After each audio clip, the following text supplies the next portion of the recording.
The war had ended. But the tension had not. After decades of bloodshed between the Zenthari Empire and the Earth Federation, both sides agreed to a new method of settling disputes, the Arena Games, a neutral moon. Once full of trenches and craters, had now become a shining arena. Here, champions would fight not to the death, but for honor, influence, and diplomatic power. The audience came from every corner of the galaxy.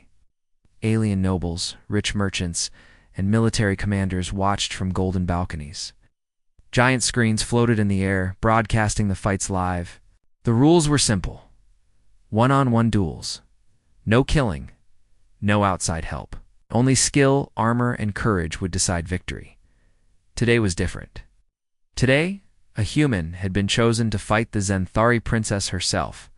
Sergeant Elias Kane stepped onto the arena platform. His boots were heavy. His armor groaned as he moved. It wasn't pretty.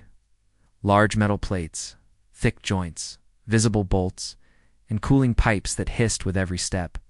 His helmet looked like a steel skull, worn and scratched from real war zones. He didn't care about looks.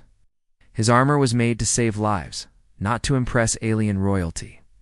The crowd gasped. Some laughed. The Zenthari nobles whispered among themselves. To them, Kane looked like a walking junkyard. Then came the sound of music. Soft chimes, alien horns. A glowing door opened, and out stepped Princess Virea of the Zenthari.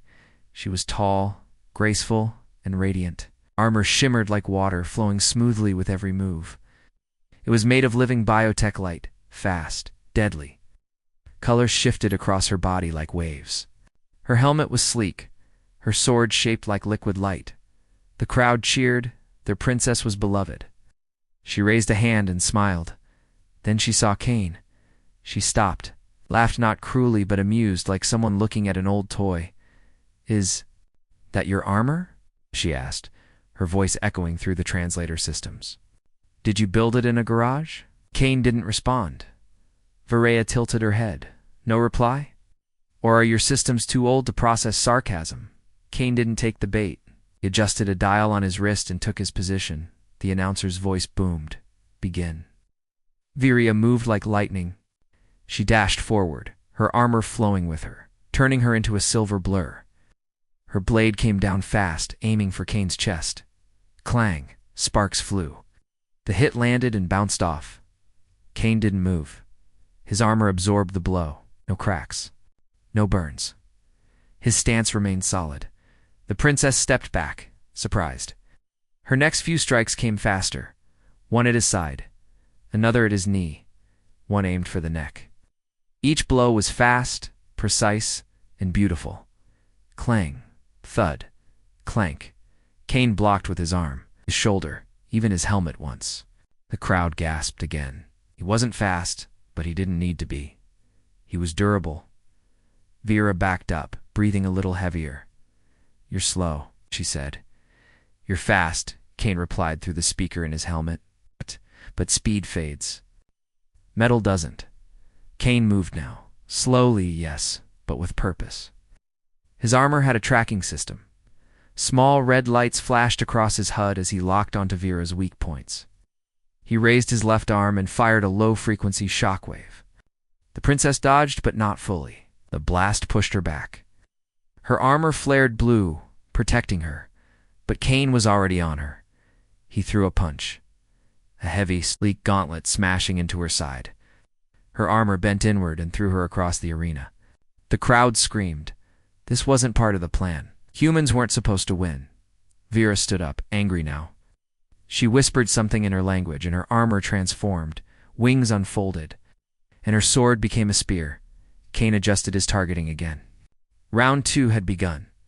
The princess charged with more power, spinning and launching energy blasts from her spear. She moved in patterns, dancing around Kane, looking for an opening. She found one, or thought she did. Her spear went for the gap in his elbow joint. But Kane twisted his shoulder, catching the spear under his arm. He locked it there. With a sudden yank, he disarmed her. The weapon fell. He didn't pick it up.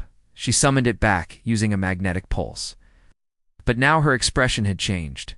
Her smile was gone. You're analyzing my moves, she said. Yes, Kane replied. From the start, he stepped forward again. Each move was like a hammer fall, slow, heavy, but unstoppable. Vera tried to counter, but every style she used he had adapted to. She changed her weapon shape. It didn't help. She changed her stance. Still no success. Finally, Kane landed another hit, a knee to the chest. She flew back again, armor flickering. Her systems were strained, and yet he didn't press for a final blow. He stood back, waiting. Vera looked up, breathing hard. You're holding back? I was sent to fight, Kane said. Not to humiliate a princess. She laughed again, but this time it was different. Not amused, not mocking. It was a laugh of surprise. The announcer ended the match. No clear winner, but clear strength shown on both sides. A draw. The crowd was stunned.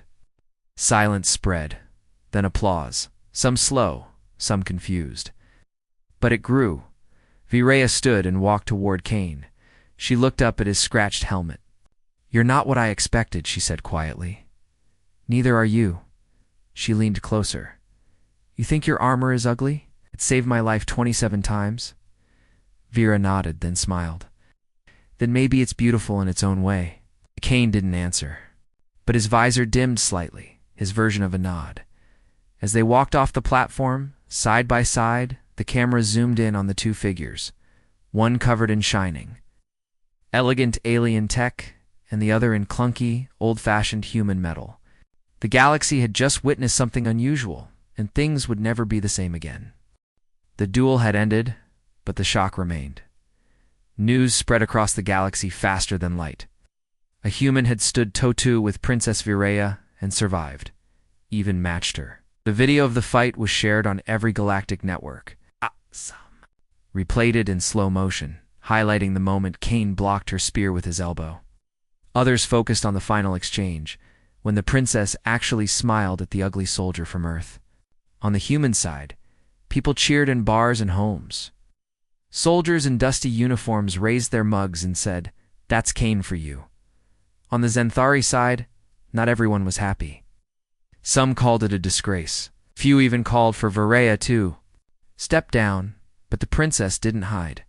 She trained harder. Inside a private chamber aboard the Zenthari flagship, Vera stood in front of a wall of holograms. They showed Kane's movements from the duel, his strikes, his defenses, his body language. She replayed the fight again and again. How did he block that? She whispered. No shield, no dodge, just absorbed it. Behind her, a voice spoke. Your IS. Thinking like a dancer. He's thinking like a wall. It was Commander Soren, her mentor and military advisor. His armor was old, his horns dull from age, but his mind was sharp. Vera turned to him. He didn't even try to beat me. He just kept standing. That's what humans do, Soren said. They take damage, then they learn, and they come back stronger. She sat down, thoughtful. Then next time she said, I won't give him time to learn. Meanwhile, Sergeant Kane was in the human camp on the same moon. Technicians worked on his armor. Sparks flew, tools clanged. The armor had held up. Well, but some parts were dented, burned. One shoulder plate had melted slightly from a plasma strike. You fought a damn alien princess, said Lieutenant Avery, his squad mate. And you didn't even flex. I don't flex, Kane replied. I observed, then I hit. She laughed. You really made an impression, though. HQ wants you back on Earth for interviews. Not going, Kane said. Why not? He looked at his armor. She's going to fight me again, I know it. He was right. 3 days later, the Zenthari Empire officially requested a rematch. It's not part of the games. This would be a private demonstration between two champions to test tactical improvements. Both sides knew it was more than that. It was a second duel, a grudge match. Kane accepted. The new arena was smaller. Circular platform inside a steel dome. No audience this time. Just high-ranking observers from both sides, watching through. Reinforced windows, Princess Vera stood at one end of the platform. Her armor looked different now, sharper, more compact. Less about beauty, more about speed and power. Her hair was tied back, her eyes locked on Kane. Kane stood at the other end, adjusting his systems. His armor hadn't changed much. New reinforcements, a stronger shock emitter. Same heavy boots. Same steel skull helmet. No one laughed this time. The signal blared. Round 2 began. Vera didn't wait. She attacked first, faster than before. Ow. She didn't test him this time. No fancy footwork. Just a straight full power strike to the chest. Kane raised his arm, but not fast enough. Her blade cut across his side. Sparks flew. The armor cracked. He took a step back, calculated, then moved forward. His fist shot out, slow but powerful. She ducked, then slid behind him and struck his back. Another hit, but Kane didn't fall. He twisted, swung his elbow, and hit her mid-spin. She grunted and rolled across the floor. The room shook slightly. Observers leaned forward in their seats. The fight was different. Vera wasn't smiling anymore. Kane wasn't calm. They were both focused now. Kane fired a sonic pulse from his chest. A new trick. Vera blocked it with a glowing shield that grew from her wrist. She then sent a blast of light toward his legs, trying to disable his balance. Kane jumped. It wasn't graceful, but it was unexpected. He landed beside her and slammed his gauntlet down. She rolled away, kicked his knee, and slashed across his chest plate. More damage. His HUD flashed red. Internal systems were taking strain. She moved in for a final blow, but Kane grabbed her wrist hard. She looked up, surprised he wasn't trying to hit her now. He was studying her. "You changed your style," he said. "Yes," she hissed. "You're fighting like me now." Her eyes widened. Then she smiled. She twisted her body, broke free, and jumped back. "Then maybe," she said, "you'll finally start fighting like me." Now Kane attacked. His punches were faster. Not quick by alien standards, but faster than before. He started using angles, low strikes, side hits, moves that weren't in human manuals. He was adapting again.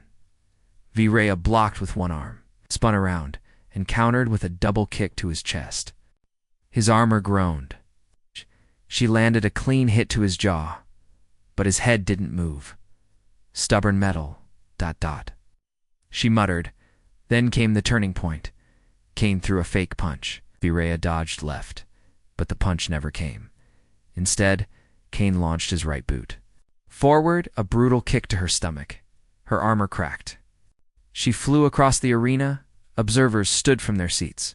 Vera didn't get up immediately. Kane walked toward her, slowly, his armor making loud thunk sounds with each step. She sat up, coughing. Kane stopped a few feet away. "I don't want to hurt you," he said. She looked up, smiling through blood. "I don't want to be protected."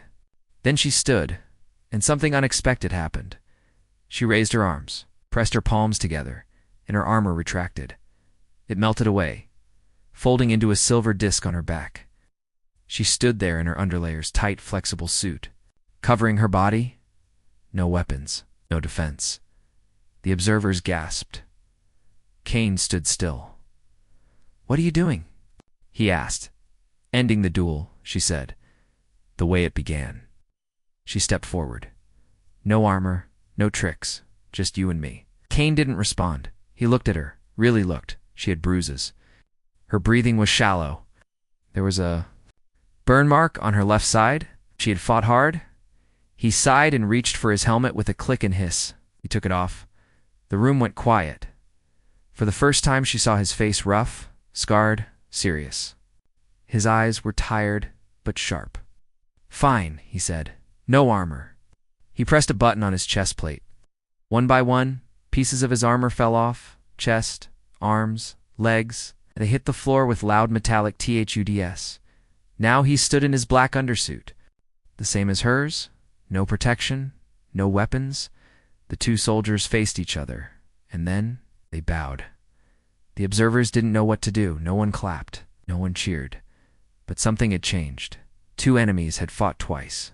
Neither had won. Neither had lost, but both had learned, and the galaxy had seen it. The air inside the arena was still. No one moved. No one spoke. Two warriors, once enemies, now standing without armor, had bowed to each other. Princess Vera of Zenthari and Sergeant Elias Kane of Earth had ended their rematch not with violence, but with quiet understanding. The cameras stopped recording. The observers, some shocked, some moved, turned away from the windows, but Kane and Virea stood for a while longer. Then Virea spoke softly. "You never wanted to beat me, did you?" Kane shook his head. "No, I wanted to understand you. That was enough." She smiled. "And now," he looked her in the eyes, "now I understand why your people follow you." Later that evening, both soldiers were taken to separate rest chambers in the diplomatic tower built near the arena. These weren't prisons, but more like safe rooms, guarded, quiet, and sealed off from the press and curious politicians. Vera sat alone inside her. Sweet. Her armor disc lay on the table beside her, inactive. She ran her fingers over the smooth metal. It felt cold, strange. Somehow, it no longer felt like part of her. There was a knock at the door. One of her guards entered. "Your Highness, the human, requests to speak with you." Privately, Vera raised an eyebrow. "Alone." "Hush." "He's unarmed," he asked politely. She thought for a moment, then nodded. Kane walked into the room, not in armor, but in a simple black shirt and gray combat trousers. He looked tired, not physically, but the kind of tired that comes from too many years in war zones. Virea didn't stand. She watched him quietly. "Came without guards?" she asked. "I don't need them," Kane replied. "I trust you." She raised one brow again, curious. Alice. "You trust me now? You took off your armor. That means more to a soldier than words." She motioned for him to sit. He did across from her at a crystal table shaped like a star. "I didn't expect to fight a human like you," she said. "When I first saw you, I laughed. I thought you were weak, ancient, broken. And now?" Kane asked. "Now I think. Maybe we are the ones who forgot what real strength is." Silence settled between them. It wasn't uncomfortable. Finally, Kane spoke. "Why did you take off your armor?" Virea looked down at her hands. Her fingers were rough, not soft, like a royal's hands should be. Scars ran across her knuckles. "My people think I'm perfect, beautiful, a symbol. But I've seen war. Real war. I've fought pirates, rebels, assassins. I've bled." She looked up. "You saw me as a soldier, not a princess. That's why I took off the armor. I wanted you to see who I really was." Kane nodded. "I did. That's why I took off mine." Outside the chamber, the guards whispered among themselves. Inside the diplomatic tower, news spread fast. The princess and the human were meeting, alone, unwatched, unfiltered, inside the chamber. The two warriors kept talking. "We are different," Vera said, "but not so different. Your armor is rough. It protects. It survives. It's ugly, but honest." "My people built it that way on purpose," Kane replied. "We can't afford elegance. But we can't afford to lose either." "Zenthari armor is grown from living metal," Vera explained. "Adapts, learns, but it doesn't forgive. Once it breaks, it dies." Kane nodded. "So do we. That's why we don't let it break." They shared a moment of quiet again. Suddenly, there was a beep. A message on the table screen. "Urgent. Zenthari Council in emergency session." Princess Vera summoned immediately. Vera frowned. "They're angry because of the fight." Kane asked. "No, because I didn't destroy you. Because I respected you." She stood and walked to her armor. "Good." It shimmered as she touched it. "I have to go. They'll want answers." Kane stood too. "They'll want you to deny everything. Pretend it was for show." She looked over her shoulder. "But I won't lie." And then, in a voice only he could hear, she added, "Stay close, Sergeant. Things are about to change." Hours later, the Zenthari Council chamber lit up with glowing symbols and floating chairs. High nobles and generals gathered around the central platform where Varia stood. Her armor was on again, but her face was uncovered. "You embarrassed your name," one elder snapped. "You bowed to a human. You let him live. Worse, you spoke with him in private." Vera stood tall. "I fought him twice. He never struck to kill.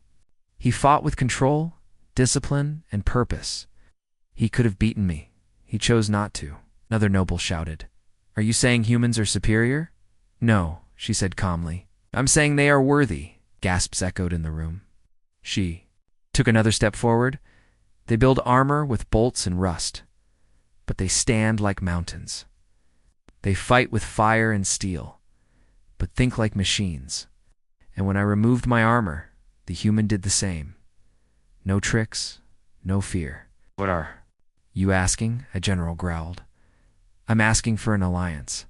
Silence, total silence, until someone shouted, "Treason." But before things could turn violent, another voice spoke, deep, rough, human. "You call it treason." Sergeant Kane walked into the chamber, flanked by Terran diplomats. He looked calm, serious. "But where I come from, it's called respect." Guards raised weapons. Virea stepped between them. "He's here on my word. Lower your arms." The guards obeyed. Kane kept walking forward. "You can fear us. You can mock us, but you've seen what we are now. We don't back down. We don't break easily. And we never forget who stood with us when no one else would." He looked at Virea. She stood with us. The room buzzed with whispers. Then Vera raised her hand. "Let me make a proposal." The council leaned in. A trial alliance. 1 year. Shared tech. Shared patrols. No secrets. If it fails, I'll step down as princess. More gasps. Kane didn't blink. "And if it succeeds?" A noble asked. "Then we rebuild this galaxy together." That night, across both the Earth Federation and Xanthari Empire, the story spread again, this time not about a fight, but about an offer of peace. Many were angry, but many more were curious. And somewhere, in a quiet room aboard a Terran ship, Kane looked out at the stars. Behind him, a soft voice spoke. "You handled the council better than I did." He turned. Virea stood there, still in armor, but smiling. "You weren't so bad yourself," Kane said. She took off her gauntlet and held out her hand. "No more duels, not unless it's for training." He took her hand and shook it. Strong grip, too strong grip. No fear, no lies, just truth, and something new beginning. 1 month after the duel, the galaxy changed. For the first time in history, Earth and the Xanthari Empire signed a trial alliance. Patrol ships flew side by side. Scientists shared data. Soldiers trained together, flags of 2-1 enemies now.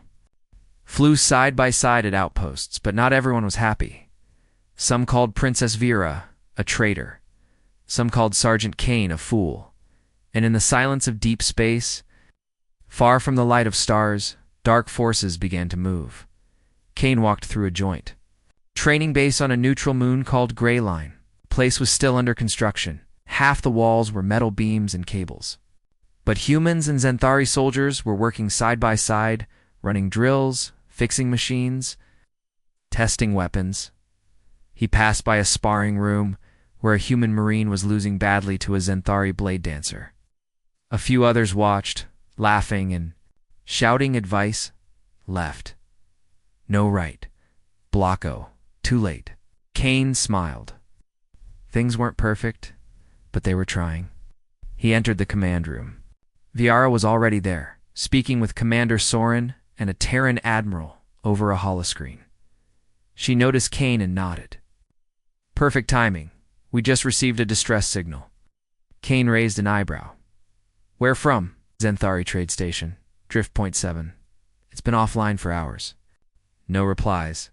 Soren's face was tight with worry. No pirates reported in that sector. No storms either. "Then what is it?" Kane asked.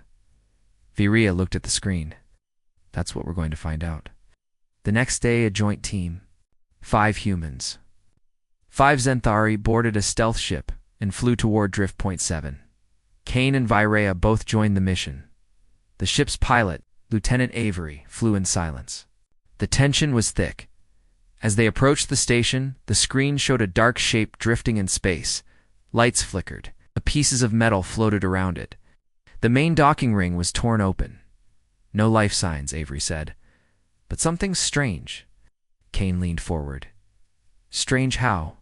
There's no damage from outside. Varea's eyes narrowed. So the attack came from within. The ship docked with the ruined station.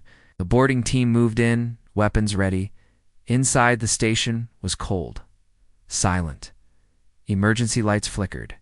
Bodies floated in zero gravity, both Zenthari and human workers. Some were frozen, others were burned. Kane gritted his teeth. What kind of weapon is this? None that I know, Viraya replied, checking her scanner. There's no heat residue, no blast marks. It's like something drained the energy out of them. Then the lights went out completely, total darkness, and a new signal lit up on their scanners, not from the station. From inside their ship, Kane's come clicked. Avery to Kane, someone's boarding us. Repeat. We're being static. Then silence. Kane turned to Viraya. We're not alone. The boarding team rushed back to the docked ship. Too late. The airlock was sealed shut from the inside. Ship's lights flickered, then powered off. A strange hum echoed through the metal walls. Vera touched her ear. Base, this is Princess Vera. We are under attack. Drift Point 7 is compromised. An unknown enemy suddenly. Her comm unit sparked and died. Kane looked at her. That wasn't a power cut, that was a shutdown. Someone doesn't want us calling for help, she said. They were stranded. And then came the sound. It wasn't metal. It wasn't human. It was a whisper. Many whispers, all at once. Found you. The hallway lights turned red, and shadows began to move. They came fast, tall, black, and silent, like living smoke in armor. Not Zenthari, not human, no known race. Their bodies flickered between solid and shifting. Their weapons, sharp energy claws, cut through metal like butter. Defensive line, Kane shouted. The soldiers fired, but half the shots passed through the enemy. Not solid, someone yelled. Switch to ion rounds. Viraya ordered. Her blade snapped into her hand. Leaped forward, slicing one creature down the middle. It screamed a sound like broken glass. Kane fired his modified rifle, charged with ion bursts. He hit one of the creatures in the chest. It exploded into black mist. They can be killed, Kane shouted. But more came 10-20. Too many. The team fell back, step by step, deeper into the station. Inside an old reactor room, they blocked the doors with heavy debris. Everyone was panting. 3 soldiers were down, 2 human, 1. Zenthari. Kane checked their pulses. Ganvira looked around. These creatures are not just killing. They're hunting for what? Kane asked. They left no survivors, no message, just silence. That's not conquest. It's extermination. Kane tightened his grip on his rifle. There, they picked the wrong people to mess with. Vera, turn to the group. We can't stay here. They'll find us. We need to reach the signal room. If we can restore power, we can send a warning. One of the Zenthari soldiers spoke. We're outnumbered. Kane nodded, but not outsmarted. They split into 2 groups. Kane led one toward the armory, looking for stronger weapons. Viraya led the other toward the signal tower. Through the dark, they moved carefully. Shadows crawled behind them. Strange symbols glowed faintly on the walls, marks that weren't part of the station in the armory. Kane found what he needed: plasma mines and old prototype weapons. We'll leave them a surprise, he said, placing a mine near the main corridor. They won't follow us twice. Back in the signal room, Vera and her team reached the main console. It was damaged but not destroyed. She connected her armor core to the system. Lights flickered on. Power surged. She sent a short signal. Unknown hostile species. It's multiple losses. Code black. Send reinforcements. Warn Earth and Zenthari High Command. Then the door exploded behind her. Kane heard the blast. He and his group rushed back through. The halls, passing dead shadows and flickering lights. They arrived just as Vira's team fell back. Injured but alive. She was fighting at the front, her blade glowing. Duh, duh. Kane threw his last mine at the enemy swarm. A wall collapsed. The remaining creatures vanished in two. Smoke silence returned. The signal had been sent. Help was coming hours later. A rescue fleet arrived. The creatures were gone, but the message was clear. A new enemy had entered the galaxy. One neither Xanthari nor humans had seen before. Intelligent, silent, powerful, and hidden. As Kane stood beside Vera on the recovery ship, he looked at the stars. "Do you think they'll attack again?" he asked. Vera looked down. "They already did." Shh. Kane looked at her. "We'll stop them," he said. She smiled faintly. Together, together, together, but neither of them noticed the small, cracked piece of black armor stuck to Vera's boot. It shimmered, then vanished. The galaxy was holding its breath. The attack on Drift Point 7 had changed everything. Earth and the Xanthari Empire were no longer asking, should we unite? Now they were asking, can we survive? The creatures from the shadows? No. Name, no language, no mercy, had disappeared after the first strike. But both human and Xanthari scouts had found signs of their movement. Empty stations, dead systems, no bodies, no messages, only silence and dust. Princess Vera stood at the edge of a war table inside a floating Terran command base. Screens showed maps of the stars. Arrows pointed in all directions. Sergeant Elias Kane stood beside her. He had been promoted to liaison. Commander now trusted by both sides, but titles didn't matter to him. He was preparing for war. "This is it," Kane said, looking at the blinking red dot on the screen. Scouts tracked energy signatures to this uncharted sector. "We think it's their hive, or a trap," Vera added. Admiral Ortega, an old human war leader, leaned forward. "We've seen traps before. This feels different, like they're waiting." A Xanthari warlord nodded. "And let's not keep them waiting." Vera looked around the table. "Are we agreed?" One final push. Joint fleet, total force. If we fall back now, we might never get another chance." The room fell silent. Then one by one, the leaders nodded. The fight for survival would begin in 24 hours. The United Fleet launched from 3 corners of space. Thousands of ships, Terran destroyers, Xanthari living cruisers, carrier, drones, battle satellites, all moving as one. Kane stood on the bridge of the command ship, the Iron Resolve. Vera stood with him, her new armor glowing with silver-blue energy. It was not the same armor she wore in their duel. This one was forged from both Xanthari tech and human alloys, a symbol of the Alliance. "You look ready?" Kane said.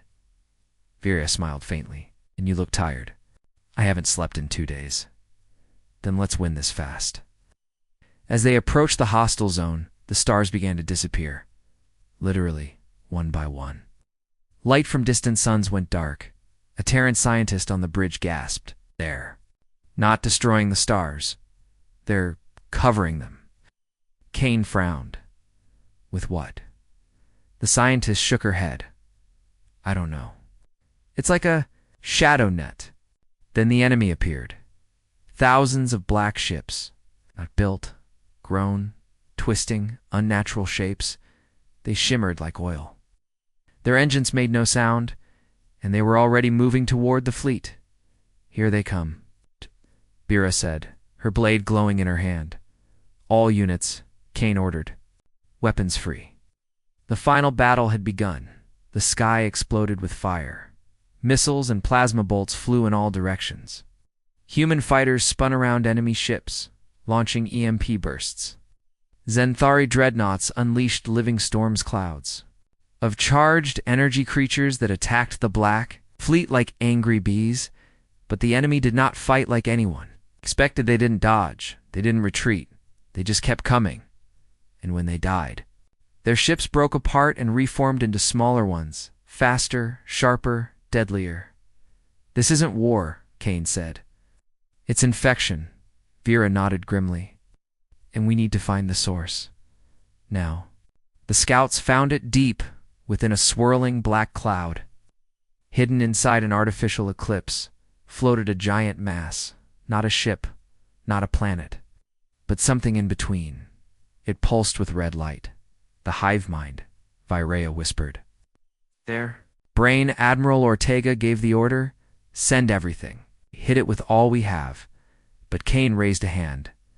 No, it's too well defended. We'll never reach it like this. We'll go in ourselves. She didn't hesitate.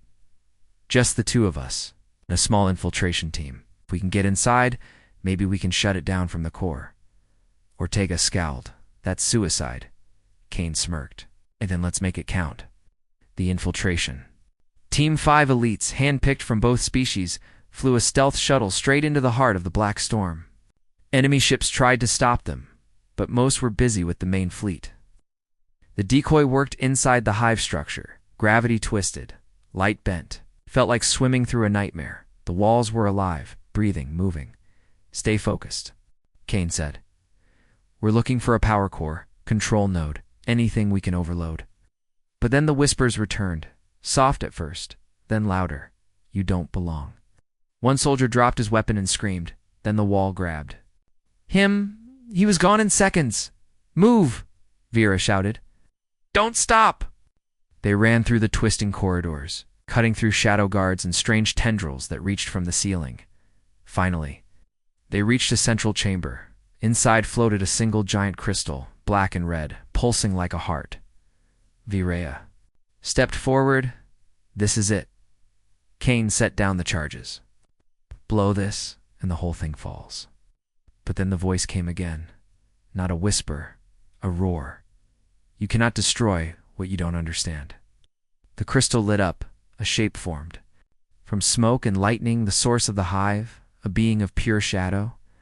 You are small, weak, alone. Kane stepped forward, rifle raised. Not alone, Virea raised her blade beside him. Together, the being laughed. 2 sparks in a storm, you will fail, maybe Kane said. Wait, but we'll make damn sure. You fail first, he fired. Vera charged. The final fight was not like any battle before. It wasn't about speed or strength. It was about will. The being struck with energy blasts that twisted the mind. Kane took the first hit, fell to one knee, but remembered the soldiers who died at Drift Point 7 and stood again. Vera cut through illusions, her blade shining with the light of 2 worlds. Finally, they reached the core. Kane slammed the detonator. Into it, Vera stabbed her blade deep.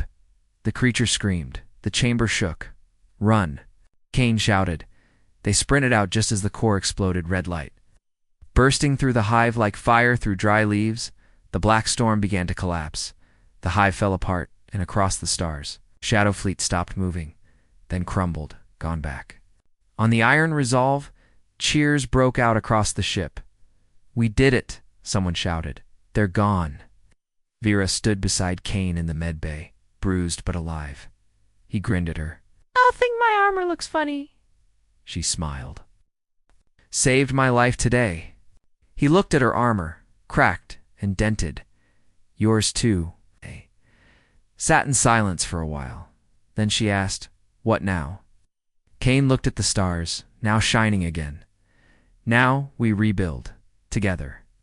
6 months later, the first joint academy between Earth and Zenthari opened on a green moon orbiting a quiet star. Its name, Unity Station. Their new warriors were trained not for war but for peace. Side by side, and at the entrance of the academy stood a statue.